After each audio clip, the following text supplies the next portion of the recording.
Uy pre, gaya na ako si pangita sa imo karon pa jud ta ka nasakpan ba. Katong imong utang sa dugay naman kayo to pre, bayari na to be. Magtuig na ba? Pila raman ang taon to, sa kalibo raman to, magkuno mo na bayri. Pre, pasensya na kayo pre ha.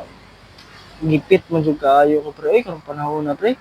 Pero na ako'y solusyon pre. Naa magud ko'y basig swerte ni sa atoa ba. Iapil na ta ka, dili lang ni sa ako. Iapil ta ka ba. Swerte ni. Kaya na ako'y nakitaan sa YouTube ba nga mahal daw ang iring. Mahal kaayo pre, naa sa 7,000 to 11,000 dollars. Basig mao ni solusyon sa atong problema ron pre. Dili lang ikaw ng problema ron pre ba. Pati ay tanawa pre. Pakita na ako sa mga YouTube eh. Mahal kayo ni pre, tanawa pre ha. What are the most expensive cat breeds in the world for 2024?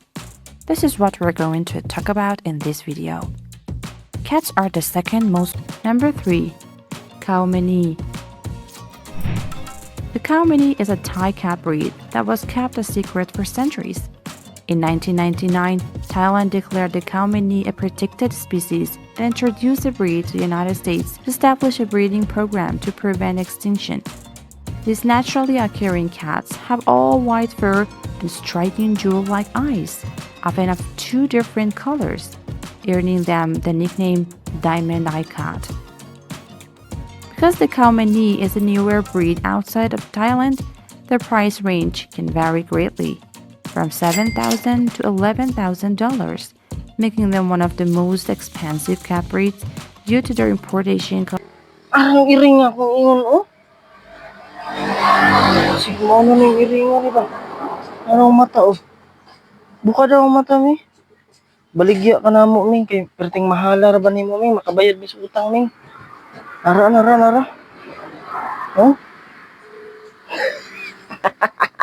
Mao na ni solusyon.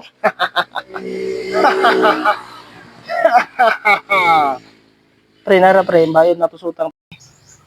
Sus, Ginoo ko, mura man dahil isulbad sa atong problema yung taon pre. Mahalin ni og convert na to ni 600,000 ng iringan niyo. Sus, tu ara. Sulbad pre, sulbad ni.